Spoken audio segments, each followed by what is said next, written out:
السلام عليكم خياتي، ان شاء الله تكونوا كامل بخير. اليوم جبت لكم عصير مفيد وصحي، عصير الجزر والبرتقال. عندي رطل تاع زرودية، وعندي 4 حبات تاع البرتقال، وحبة تاع قارص، وحباطة تاع الياغورت والسكر.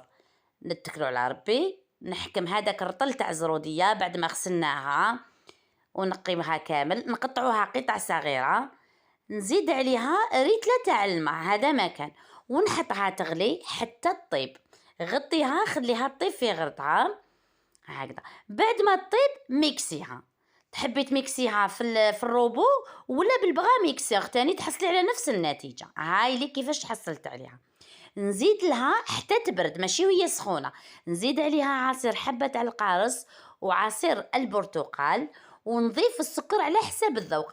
انا درت 4 مغارف تاع السكر، الذوق كيما تحبي انتي اختي. زيدي علبة ياغورت ذوق تاع مشماش ولا خوخ ولا فاني، هذا الذوق يقعد اختياري.